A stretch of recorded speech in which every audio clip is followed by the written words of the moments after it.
El Mostrador en la clave, con el equipo del Mostrador. ¿Ah? ¿Vamos a partir por eso? Después vamos a vuelto.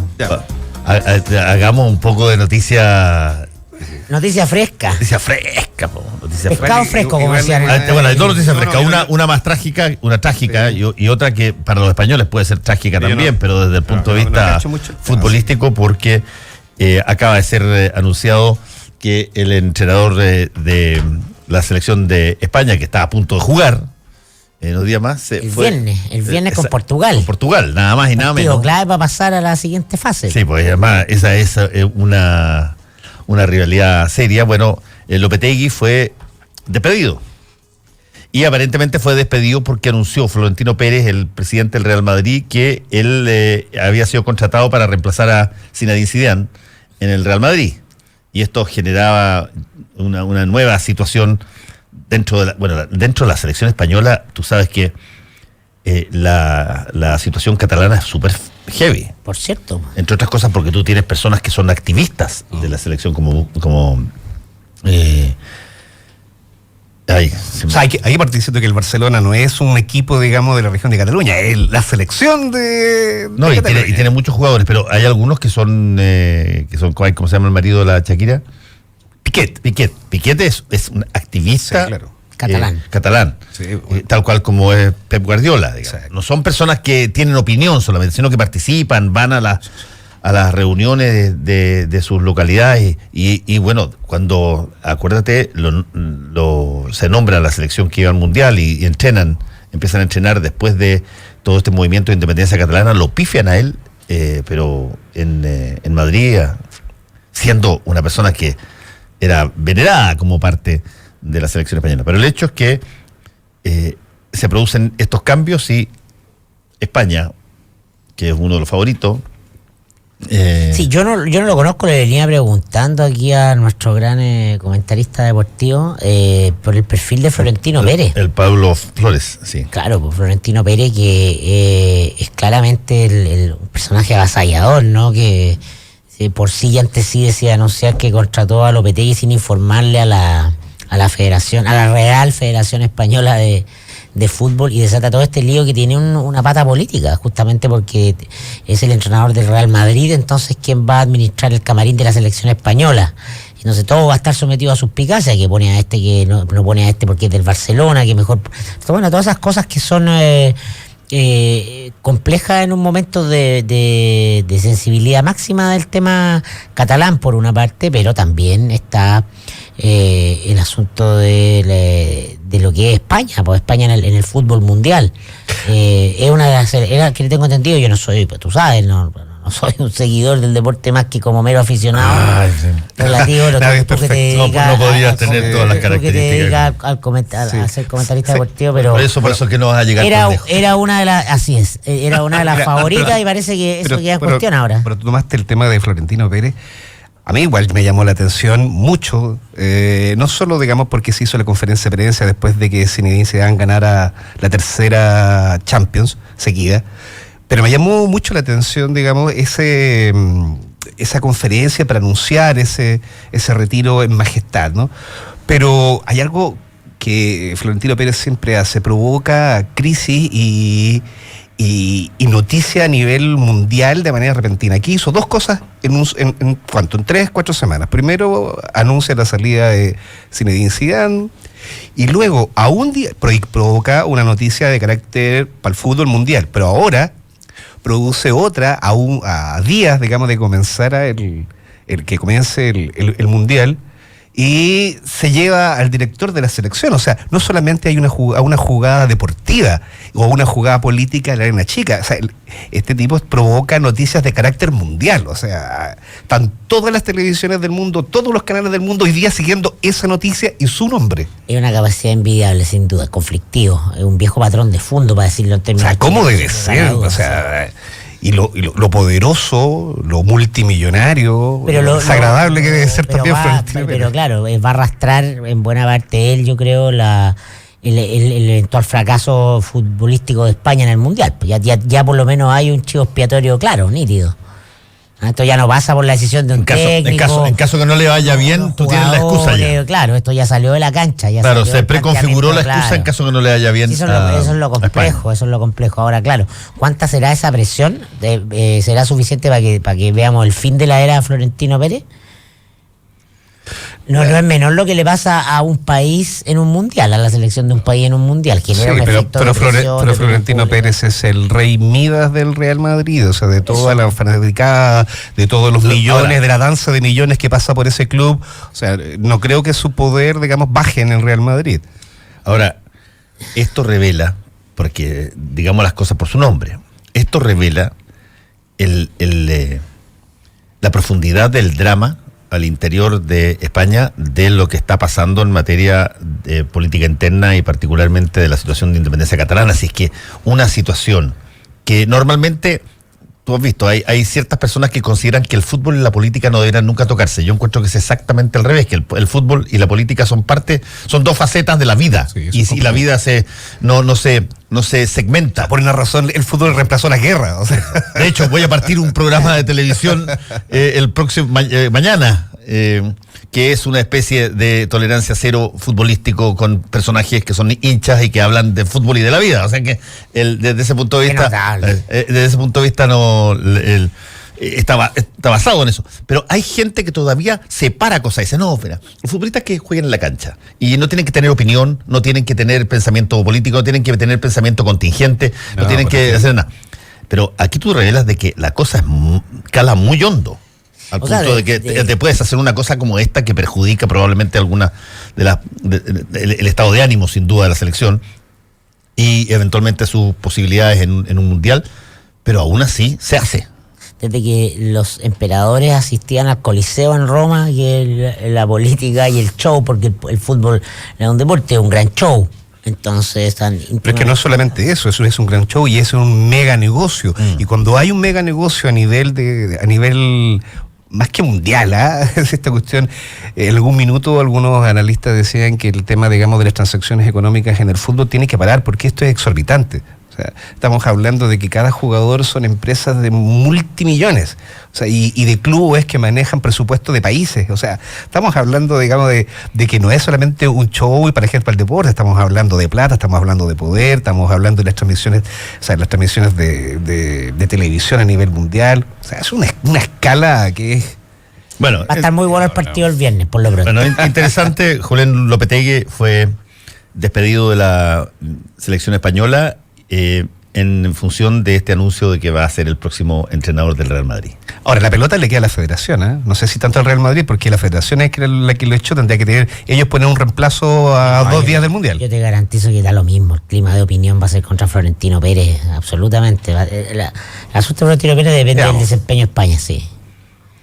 Bueno, sigamos con noticias. Tú estabas contando cuando entramos, Mirko, de esta situación de un baleo a un chofer de Uber. Sí, un carabinero que intentó detener el vehículo en el aeropuerto, desató protestas, ¿no?, de los conductores de Uber hoy día frente a La Moneda, una fila tremenda, y se resistía, mientras grababa con su celular, se resistía el conductor a ser detenido. Dicen que, no tengo claridad, pero la versión de los conductores de Uber es que él ya había bajado, ya había sido chequeado, no sé si infraccionado o no, parece que sí, y que después se subió. Y el carabinero está ahí el video, lo pueden ver en redes sociales, con una mano en el parabrisas y apuntándolo, finalmente dispara y le pega 2 balazos, uno en el brazo, otro en la pierna, uno en el tórax, en el hombro, claro, en la parte superior. Y bueno, más allá de lo episódico del uso irracional de la fuerza, del descriterio de un policía, ¿no? Porque ya, si él no le obedecía y se da a la fuga, bueno, podía dar la orden de aprehensión, no tenía por qué llegar al límite de dispararle, porque claramente se trataba de una falta, no de un delito. De hecho, Carabinero está acusando intento de homicidio, porque claramente el tipo le tiraba el auto tratando de evadir al carabinero, ¿no? Tratando de proseguir su actividad, no de atropellarlo. Eso lo podría haber hecho muy, muy rápidamente, pero instala el tema, para mi juicio, lo más importante, que miremos el bosque y no los árboles, de Uber. Tenemos hace 4 años una aplicación que es parte de la revolución económica digital. El Estado, y digo específicamente el Estado porque se trata de 2 gobiernos, con una incapacidad de reaccionar a tiempo para regular los fenómenos emergentes, da cuenta del anacronismo de la política, una política pensada para el siglo XX, en algunas cosas pensadas para el siglo XIX, y entonces este gobierno llegó cuando asumió, retiró el proyecto que está en el Congreso para hacerle indicaciones. Entonces, me interesa poner el foco en que reflexionemos sobre todo este mega proceso legislativo eterno, ¿no? De múltiples actores, senadores, diputados, comisiones mixtas, gobierno, para cuestiones que van a la velocidad del rayo, que la realidad va sobrepasando la capacidad institucional de regulación. No es nuevo la tensión que hay con Uber, hace mucho rato que está instalada, y la autoridad, el Estado, es incapaz de resolverlo. Entonces, yo no culpo a nadie en especial, ni a esta ministra ni al anterior, estoy mirando lo sistémico, porque esta política es anacrónica, esta institucionalidad no da cuenta del tiempo que estamos viviendo y la velocidad y la urgencia con la que necesitan ir modificando nuestra revolución y ser flexible. Si Uber no se puede prohibir, ya es. Igual, Mirko, me parece interesante la discusión respecto de la tecnología, cómo ha ido penetrando, pero yo quisiera tomar un punto anterior a ese, porque creo que en este caso del carabinero que le dispara al chofer de Uber también tiene mucha relación, y podríamos hacer una analogía con el caso de San Antonio. Aquí tenemos 2 casos que son específicos. O sea, en el caso de San Antonio, recordemos que este era un vehículo que tenía vidrios polarizados y llega a Carabineros, ¿cierto? Y andar con vidrios polarizados lo que implica es que la sanción lleva el retiro del vehículo. Bueno, en este caso el chofer, ¿cierto? Bueno, entrega los antecedentes, deja que revisen el auto, los creo revisan el auto, encuentra las armas, delitos flagrantes, ya conocemos el resto de la historia, el juez, declara ilegal la detención y todos para la casa. Pero el procedimiento consistía en detener el vehículo porque el vehículo estaba con una infracción de tránsito, y esa infracción de tránsito llevaba a un retiro del vehículo. En este caso, en el caso de esta madrugada, es algo similar, porque cuando el carabinero le hace el control al chofer de Uber y se da cuenta que el chofer de Uber estaba dejando pasajeros, está cometiendo infracción. Y esa infracción, ¿qué lleva? Lleva el retiro del vehículo. No es una multa, no es un parte, te llevan el vehículo. Y ahí es donde el chofer se opone y decide no bajarse del auto. Porque y el video es su fuente de ingreso. Es su fuente de ingreso. Y ahí, por eso hay 2 patitas. Podemos hablar del tema del Uber, pero también tenemos que hablar del procedimiento de policial y hasta dónde,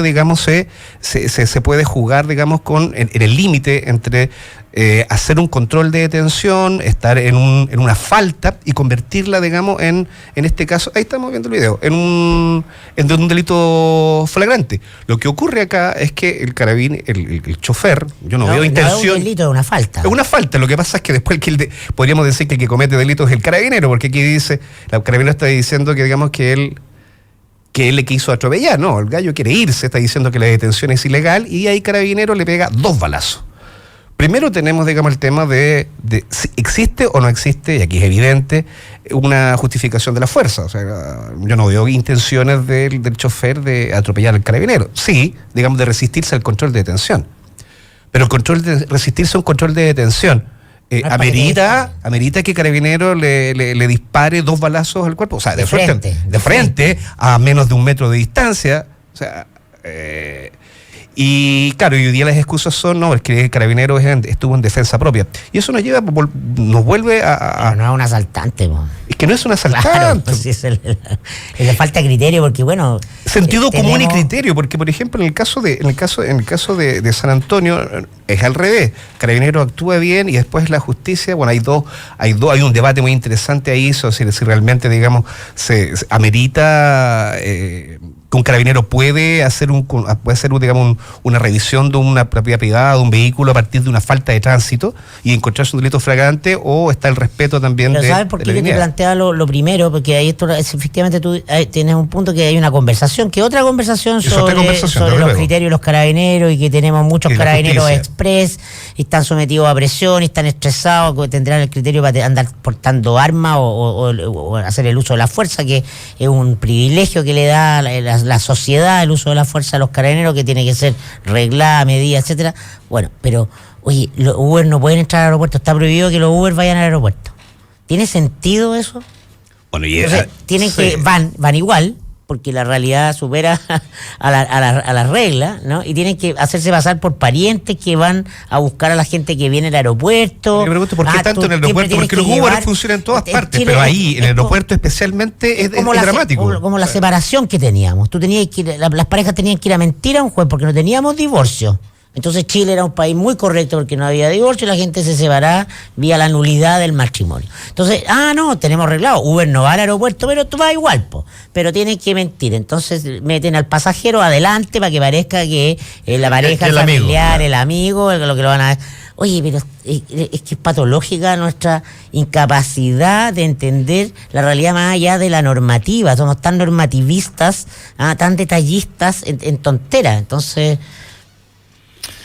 Bueno, la imagen está circulando por las redes sociales, ya la he visto acá y se lo mostramos recién, y bueno, alguien puede generar su propia opinión al respecto, pero es un hecho que nunca jamás debió, creo, terminar con 2 balazos al chofer. Pero lo que te revela a ti, de alguna manera también, y tomo las palabras de Mirko en este sentido, el que hay que hacerse cargo de cosas que van a pasar a una velocidad mucho más rápida y mucho más intensa de lo que uno teóricamente estaba preparado para asumir cambios. Estas cosas vienen rápido.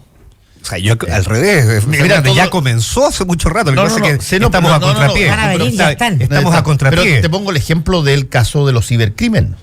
El caso de los cibercrimen es algo que tiene aparentemente mucha más frecuencia de la que realmente se informa, y no se informa en gran medida porque las empresas, sobre todo las comerciales, que son afectadas por cibercrimen, no quieren perder reputación respecto de su seguridad en términos de los clientes, particularmente los bancos, por lo tanto no informan. Pero eso pasa mucho más y se organizan.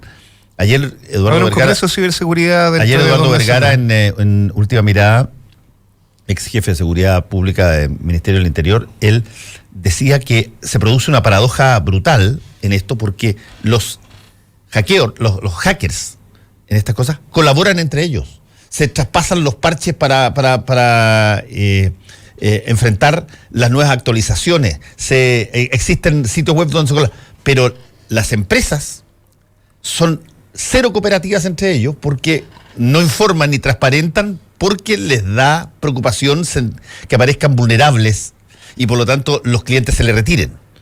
Entonces, tú tienes una situación disímil ahí, pero es un fenómeno que sin duda está para quedarse y es parte de la modernidad digital, digamos. No hay nada que hacer con eso, hay que enfrentarla. Mira, lo vamos a conversar en la segunda parte, pero estamos hoy día con unos temas en la agenda, que es esta comisión que crea Piñera para agilizar una parte de todo el proceso educativo, que es la enorme carga de temas administrativos que hay sobre los profesores. Súper necesario, súper necesario, pero ya en Finlandia los niños van a colegios que no tienen notas. Entonces deberíamos estar discutiendo sobre la utilidad o no utilidad de tener notas, y estamos recién empezando a cachar que hagamos una comisión para que a ver si al final del gobierno tenemos descargados a los profesores de las cargas administrativas, que más allá de la dedicación al aula, que debería ser lo exclusivo. Entonces, vamos de nuevo a una velocidad de tortuga, y eso se llama simplemente falta de liderazgo político, porque un líder político es alguien que tiene visión, que conduce a la sociedad, no es alguien que simplemente va monitoreando las encuestas como los políticos en Chile y va haciendo lo que le dicen, y va detrásito. Entonces, eso es el subdesarrollo exitoso, ir muy de vagón de cola de donde va el mundo. Sí. Bueno, pero pasan cosas. Un popurrí de cosas. Déjenme darles una noticia para el corolario. En la primera parte que me acaba de contar Pablo Flores, acaba de ser designada la sede para el Mundial de Fútbol del 2026. Y mata Estados Unidos, Canadá y México. Canadá y México. O sea, ha habido Corea-Japón, que eran dos países, no, ahora llegaron 3.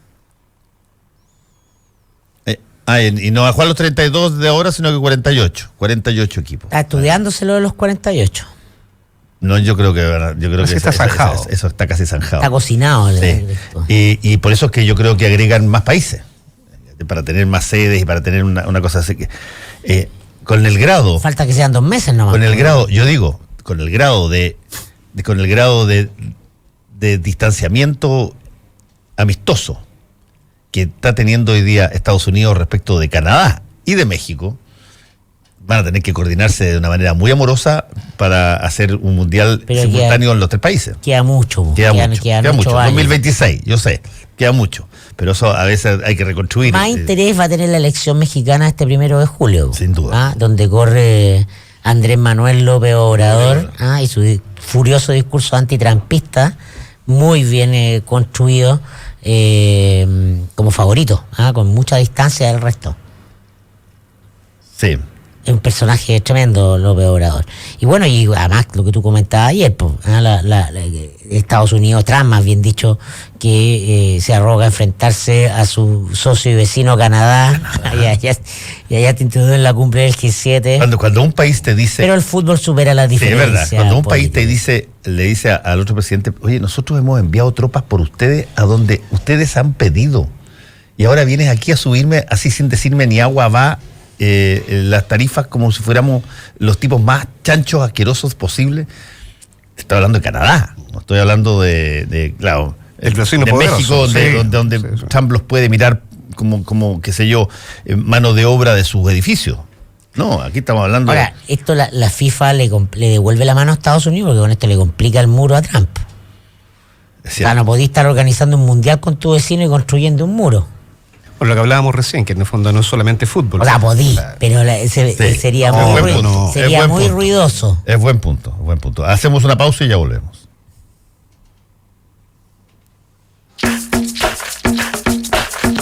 Hora clave. Son las 8:54. 92.9. Somos como tú.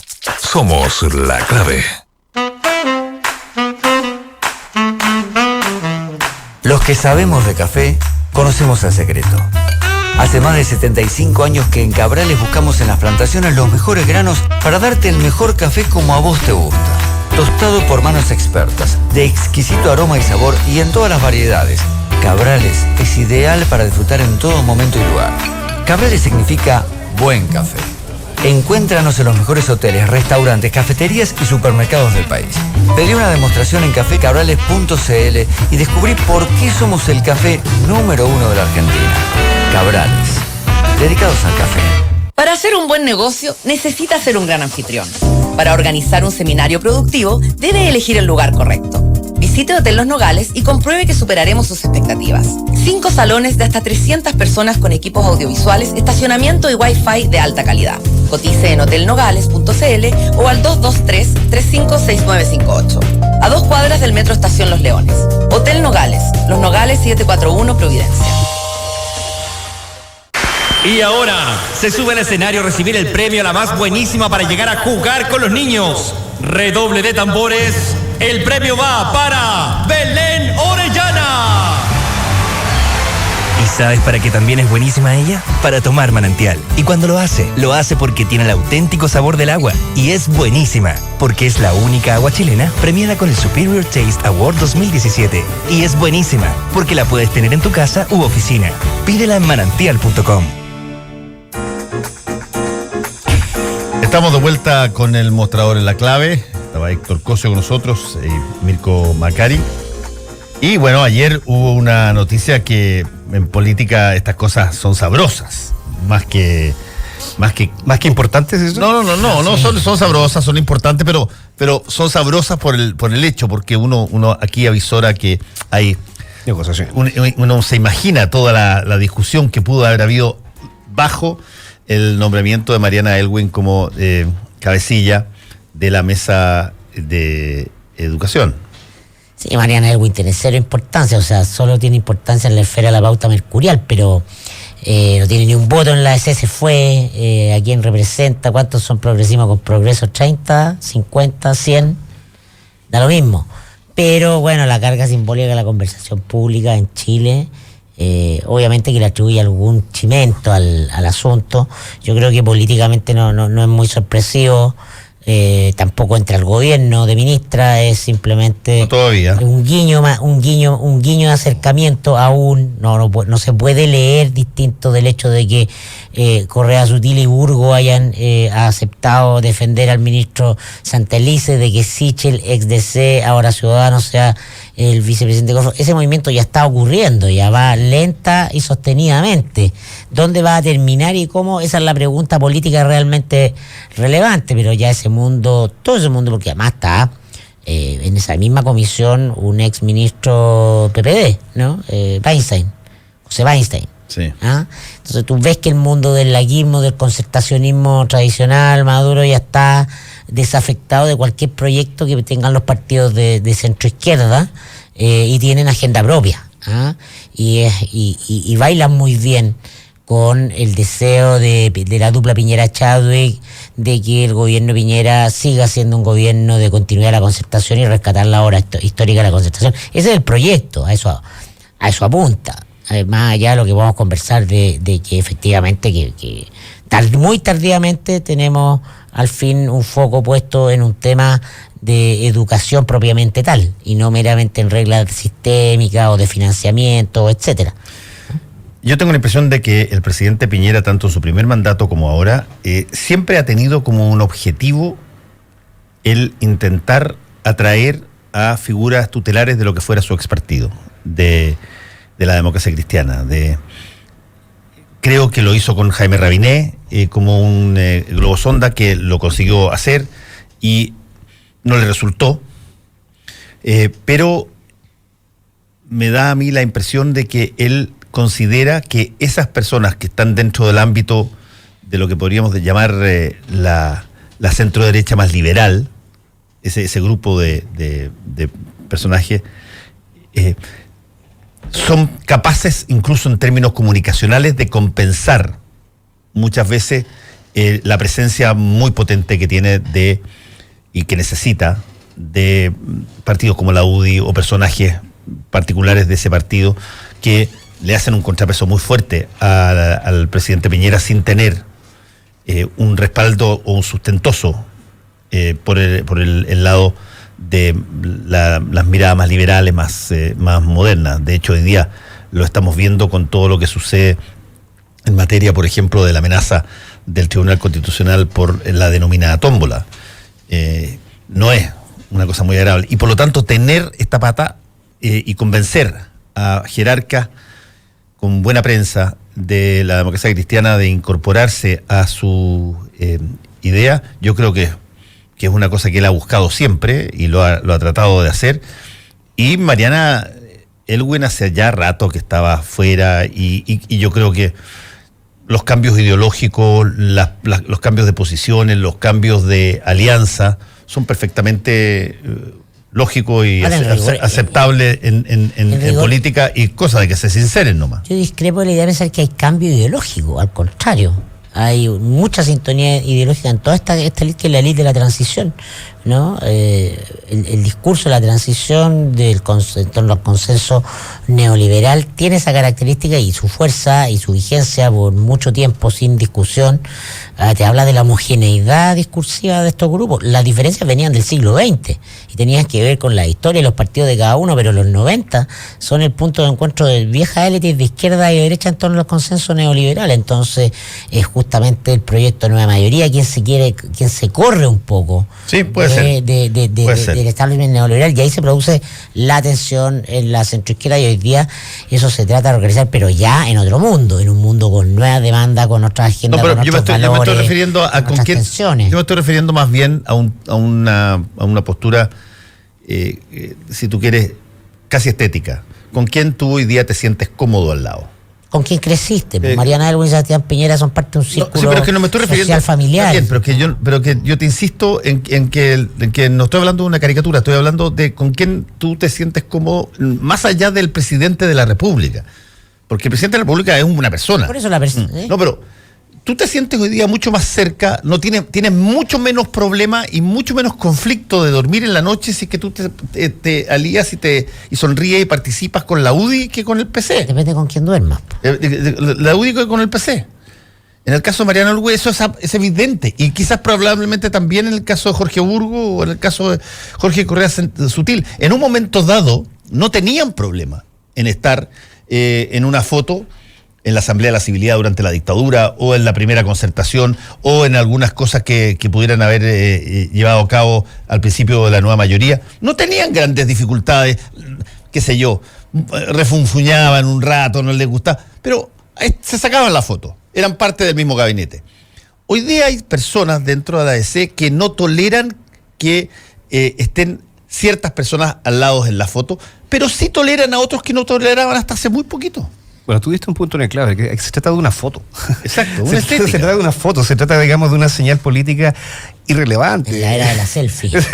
Irrelevante, es decir, que esté... No sé si es tan irrelevante para Franco. ¿Pero qué? ¿En términos políticos? No, si es en términos simbólicos nomás. Es que el tema simbólico captura... mirada y captura acapara la atención, pero no tiene la pauta, ordena el guión, da sensaciones, no es una cosa tan sencilla. La política es eso, es emociones, es generar estados de ánimo, es canalizar voluntades por lo que se percibe y no por lo que necesariamente es la realidad. Cada vez más eso, sí. Y desde ese punto de vista, que Mariana Elwë diga, mira, yo me siento mucho más cómodo con la UDI al lado que con los antiguos socios. Pero tiene una decodificación o una estructura de significado como símbolo en un mundo muy pequeño, me refiero yo. Es decir, hacia el gran público, hacia el que determina la sensación térmica que es decisiva de las encuestas, no creo que sea penetrante, justamente porque es un mundo que empieza a diluirse en su capacidad de liderazgo, y por eso mira tú las encuestas, quienes están liderando las encuestas, quién de ese mundo concertacionista lidera las encuestas de políticos mejores aprobados. Entonces, a eso se refiere, creo yo, Héctor, con que se va licuando ese poder. Claro, sí, para nosotros que crecimos metidos en la política en los 90, para adelante, claro, podemos decodificar el símbolo, pero no todos lo pueden decodificar. Hay generaciones o buena parte de generaciones que nacieron recién en el año 90 y son hoy día actores políticos. Lo que yo creo que, en caso de que esto continúe, que empiecen a llegar cada vez más desafectados de la ADC al entorno del presidente Piñera, los que se pueden preocupar son los otros. Son los que históricamente han tenido el privilegio de ser los sostenes de la coalición de gobierno. No van a llegar con tropas, pero van a llegar con cara. Y las caras, en términos de imágenes y en términos simbólicos, suman. Sí, te marcan una pauta de la política entendida como una actividad oligárquica, que son los mismos, cómo nos reordenamos dentro del mismo tiempo. Y en Chile el componente oligárquico es aún muy fuerte. Ahora, no tiene relevancia cuando tú tienes el actor político que te pone la agenda, está fuera del sistema, como por ejemplo en este caso el movimiento feminista. Que es un actor inesperado que tiene la fuerza y que marca subterráneamente los movimientos tectónicos de la política. O sea, lo cultural aquí es fuerte. Mira, hoy día empieza la discusión en la Cámara de Diputados de la liberación del aborto en Argentina. Sí. ¿No? Una discusión tremenda. Hasta aborto mañana total. Jueves en la mañana ya, claro, ya existía el aborto en ciertos casos y ahora se discute eso. Entonces, son esas las tensiones que llegan como tensiones que vienen puestas desde la sociedad por el cambio epocal. Y para las que la política del club de los políticos no tiene respuesta, no quiere verla además, porque no tiene discurso, para eso no es capaz de bailar en esa música. Solo puede jugar en este juego de espejos de las ideas musicales de, ella estaba allá y ahora la pasamos para acá, y tú acá, y ese pequeño, ese petit juego político que empieza a ser cada vez más enfermante para la grande audiencia, ¿no?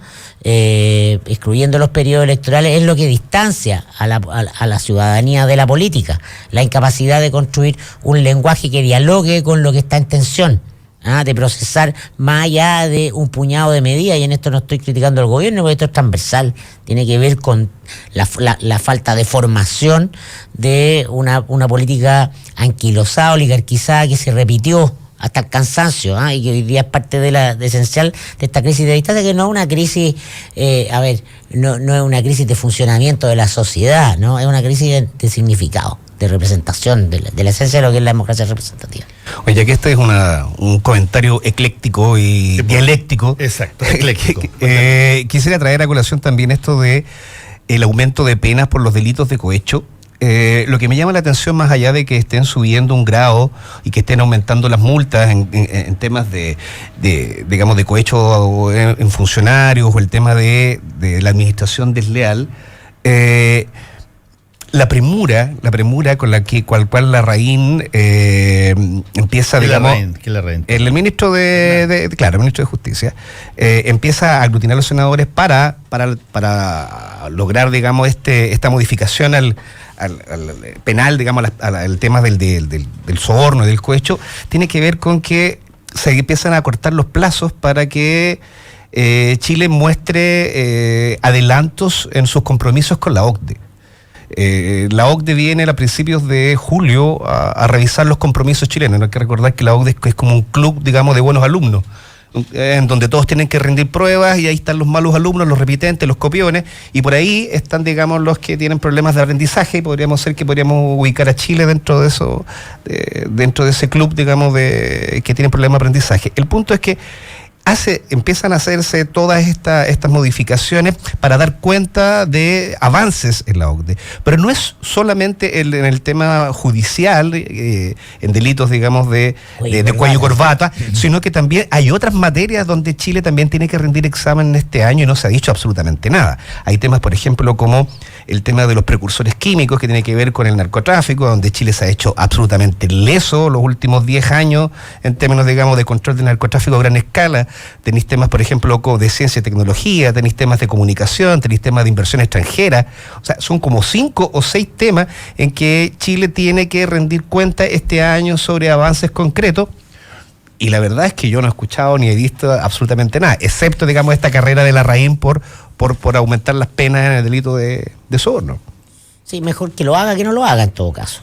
No, desde luego, o sea, ahora se hace después de que la mayoría de los casos, digamos, de cohecho y que registramos en tema de... Después que fue a hablar con Abbott para que... Claro, después de... Moreira, exactamente. Claro, y ahora para adelante, ya ahora sabemos lo que no hay que hacer. Como la ley no es retroactiva... Que esto ya no puede ser por mail, ¿entendieron todo? Bueno, ahora subimos lo de las penas. O sea, luego que ya se cocinó todo el tema, digamos, de la responsabilidad del financiamiento ilegal de la política, ahora sí se sube, y se sube, digamos, a semanas, así que estamos hoy día, ¿cuánto? Estamos a mitad de junio, en 14 días más van a venir la gente de la OCDE a decir, muestre Chile su avance. Yo entiendo que técnicamente tampoco, aunque subieran las penas y tuvieran los juicios vigentes, no les puedes aplicar una pena retroactivamente. No, porque la ley no es retroactiva, o sea, de partida. O sea, por eso que se hace desde ahora. Pero quería poner ese punto, o sea, ¿qué pasa con los otros compromisos?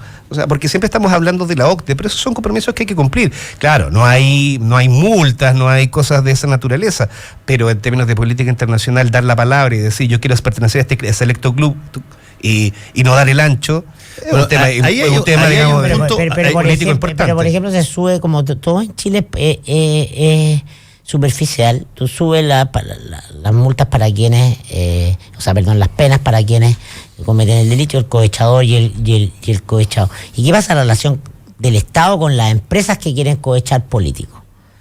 Es decir, son empresas que van a seguir en la lista de posibles clientes del Estado en ciertas materias.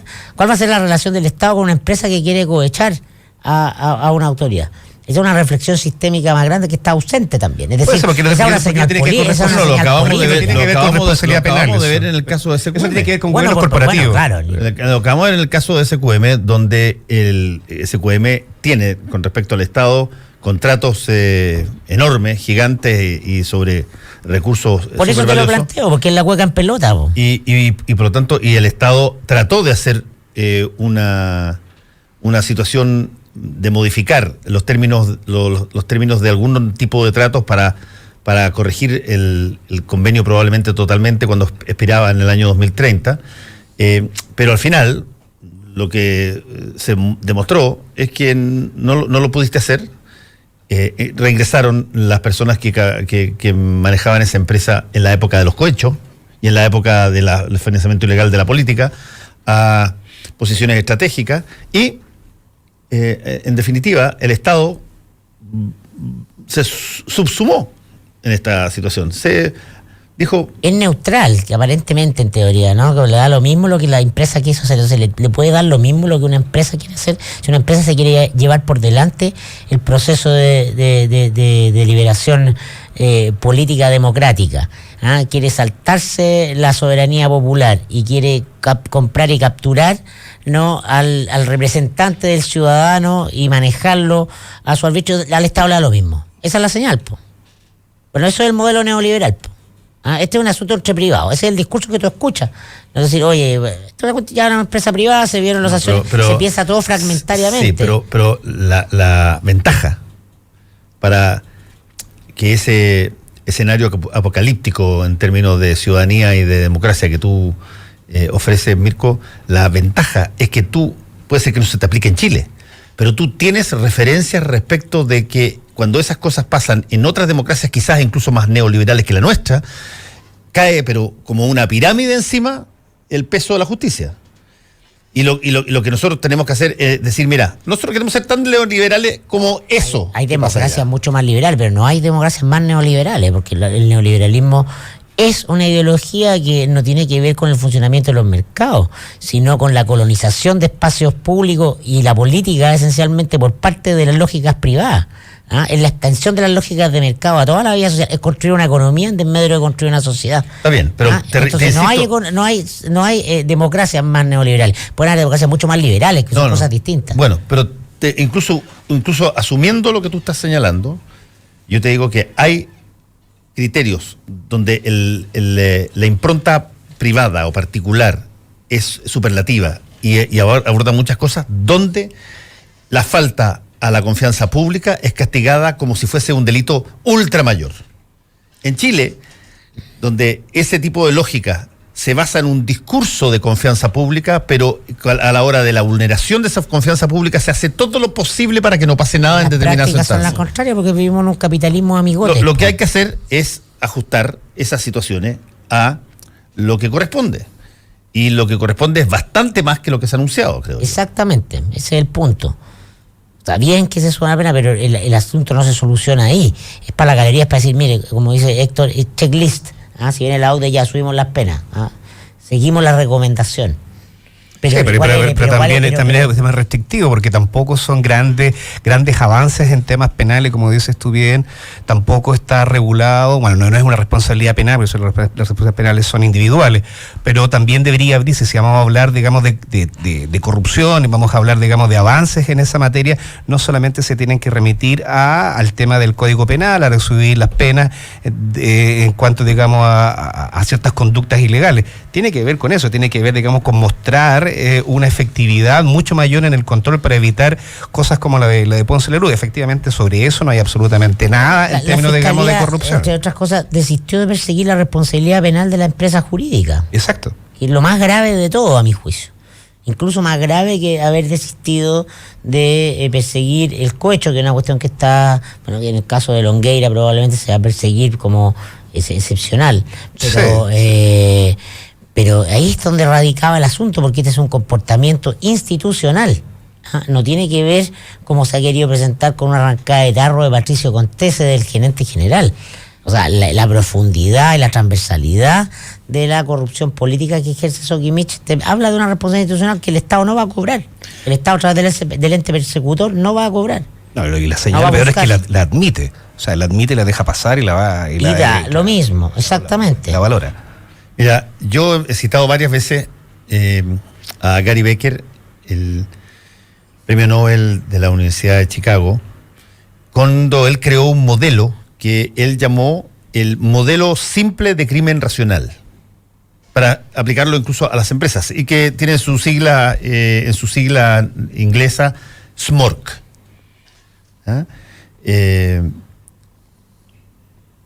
Y lo que básicamente planteaba Gary Becker es que las empresas y las personas, no solamente las personas, también las empresas, buscan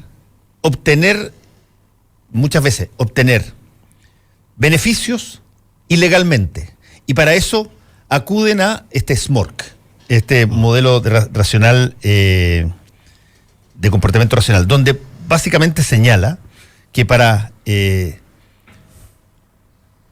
que tú tienes dos opciones. Una, cuando tú tienes la posibilidad de obtener un beneficio ilegal con una baja probabilidad de que te pillen o una baja penalidad, lo más probable es que muchos que tienen recursos, e incluso los que, estoy hablando de aquellos, esto está dirigido básicamente no solamente a las personas, sino que está dirigido a las empresas y a las grandes instituciones.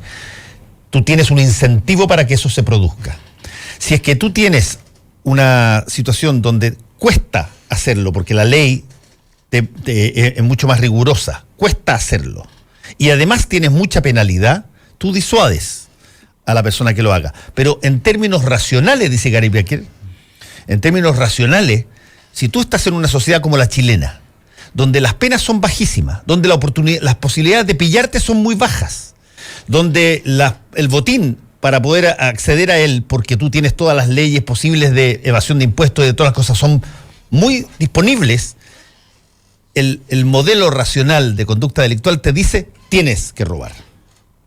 Es mucho más barato y fácil robar que hacer las cosas y conseguir las mismas cosas por el lado legal.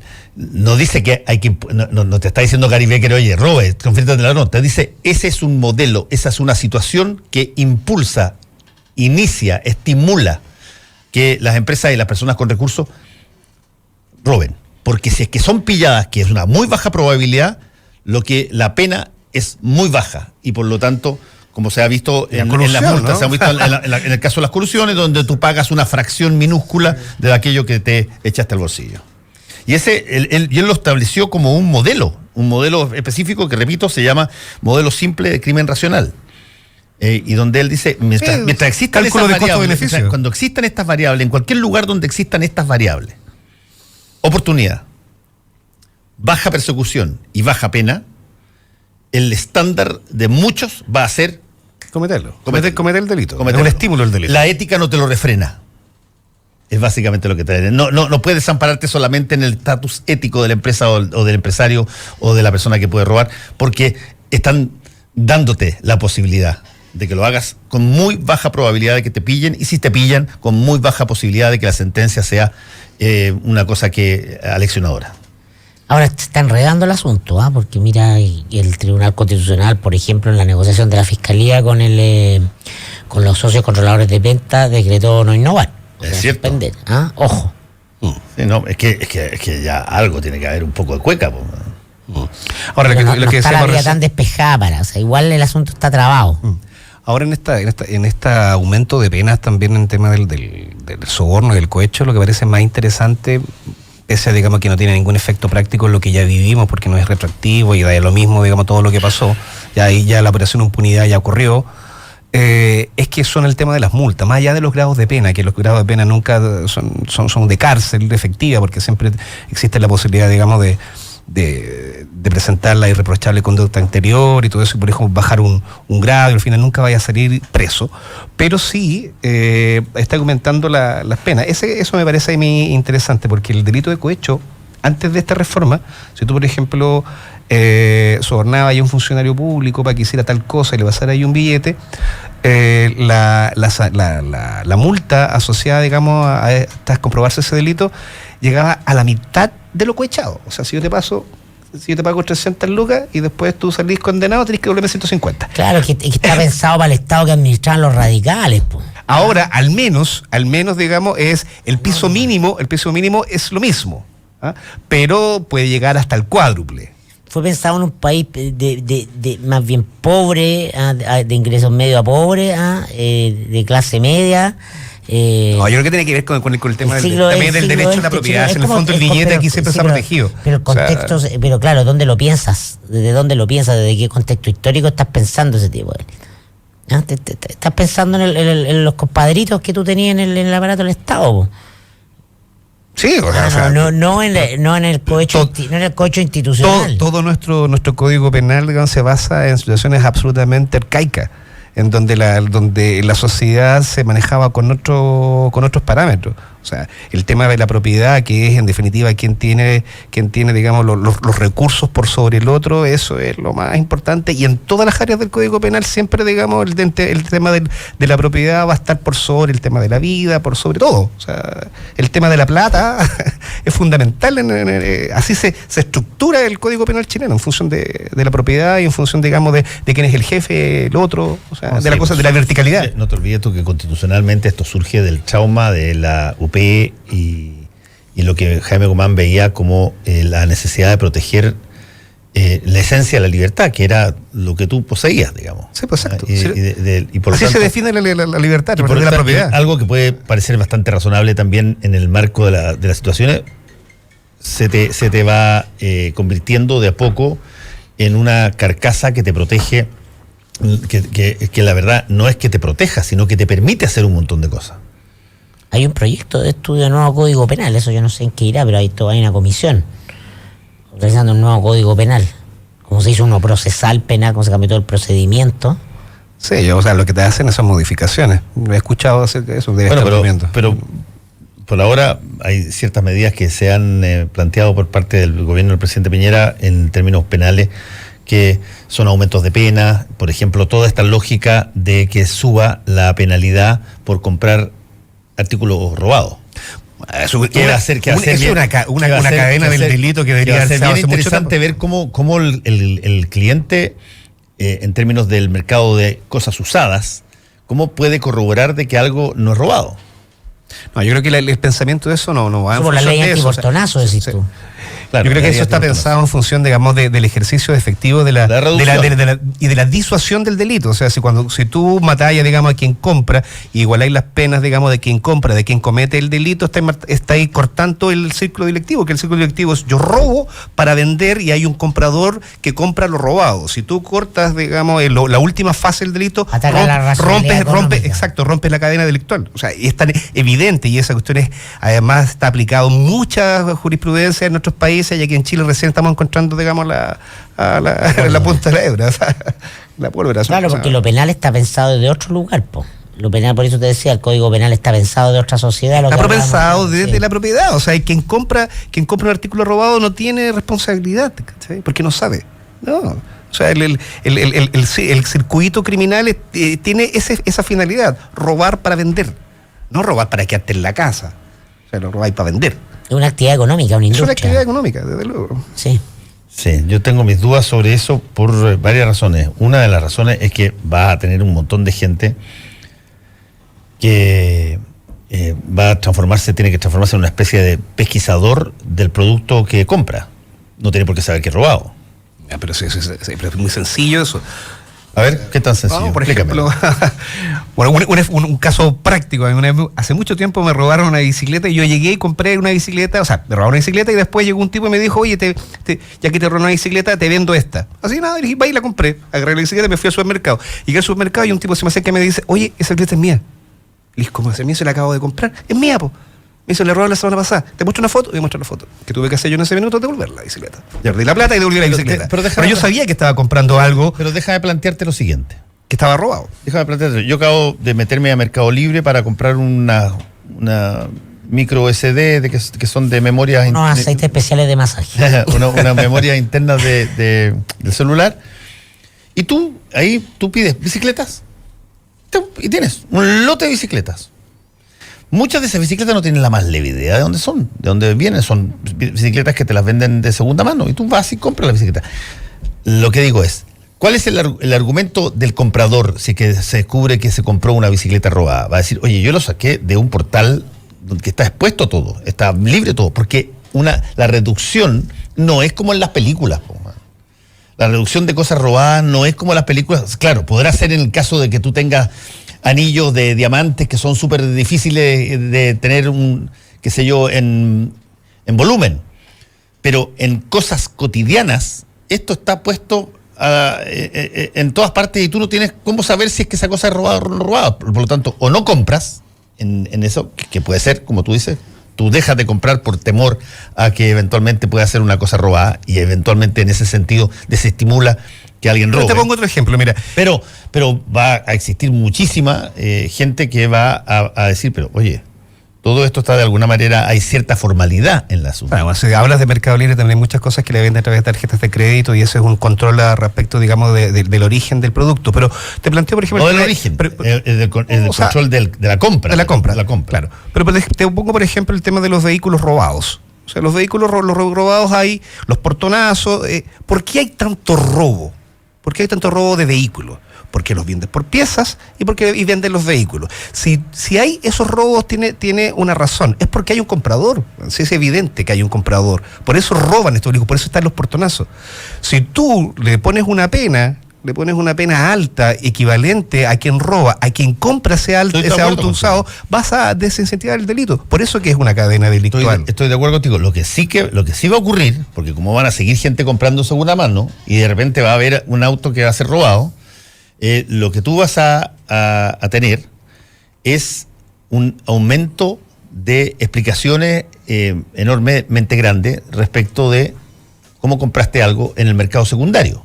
Porque el mercado secundario eventualmente podría afectarlo. Y puede salir alguien y decir, oye, perdóname, pero aquí hay un intento, el Estado nos está afectando el negocio del mercado de cosas usadas. Porque la gente está asustada y no quiere comprarnos las cosas por pensar que son robadas. Entonces, ¿cómo lo haces? Yo estoy de acuerdo contigo y creo que es una buena medida subirle las penas al receptor. A la persona que compra cosas. Yo lo encuentro razonable. Igual como encuentro razonable que se suban las penas, pero cualquier tipo de atentado contra la confianza pública, desde la información privilegiada, el cohecho, todo, la colusión, todas esas. La malversación. Todo eso. Pero en el caso de los individuos que hacen que la economía se basa en un porcentaje alto en el mercado secundario de compra y venta, tú vas a tener, qué sé yo, que la cantidad de fiscalizadores gigantesco, ¿qué burocracia vas a tener para enfrentar esa situación? Es interesante. En 10 años más vamos a tener en el mercado del automóvil lo mismo que en el de las bicicletas. Hoy día van a haber autos eléctricos y conductores dando vueltas por la ciudad y tú tomas el que va donde te sirve. No sé, el auto particular ya va a estar en obsolescencia, en 10 años más. Ni tú ni yo vamos a ver eso. ¿En 10 años más? Sí. Es que no creo que sean tan rápido como 10 años más. Sí, la electromovilidad va a ser mucho más rápido que 10 años. Mucho más rápido. Compañero. Pero quien va a ganar mucha plata va a ser Ponce Lerú, porque con las baterías del litio es que van a estar vendiendo para la electromovilidad. Si eso va a llegar al mundo en 10 años más, nosotros no va a llegar en 30. No, es mucho más temprano. Te nota acontecido, Fernando. Fernando, lo que antes demoraba 30 años, ahora demora 3. O sea, tenéis que restarle un 0. A todo esto tenéis que restarle un 0. Está bien, pero lo que yo señalo es, descuenta el 0, fantástico. Pero lo que llega es el artefacto, no llega la cultura de esa situación. Lo que llega es el artefacto, te llega el celular, pero no te llega lo que tú puedes hacer, sigue ensimismándote y sigue funcionando de la misma manera. Pero una política puede ser, pero una política de descontaminación, por ejemplo, en tema de clima, de cambio climático, puede decir, por ejemplo, todos los vehículos de transporte público tienen que ser eléctricos de aquí a acá. Y eso va a bajar rápidamente. Eso va a pasar cuando la vice sea presidente.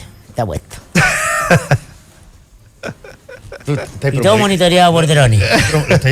Tercera vez que lo promocionan. Sí, parece que tiene que dar algo. Yo me estoy anticipando, yo lo dije el domingo en Twitter y el lunes venía, sin información, venía la Academ con Lavín en el primer lugar de los políticos mejor evaluados. Entonces yo simplemente hago mi business es tratar de anticipar o mostrar por dónde van las cosas, y yo creo que Lavín tiene efectivamente la mejor opción y algo muy difícil lo va a hacer bajar de la pole position en la encuesta. O sea, ese es mi timing. Lo que sabemos de la pole position es que puede bajar en cualquier momento, o sea, pasa cualquier cosa que quiebre la atención política y eso por eso es lo que yo creo, ese es mi, estoy haciendo una tesis que después me la cobren los auditores. Yo creo que tiene que pasar algo muy excepcional para que Lavín se ha desplazado del primer lugar en las encuestas de aprobación de políticos mejores evaluado. Y creo además que su proyección presidencial tiene que ver con que él está leyendo muy bien el nuevo ciclo y la relación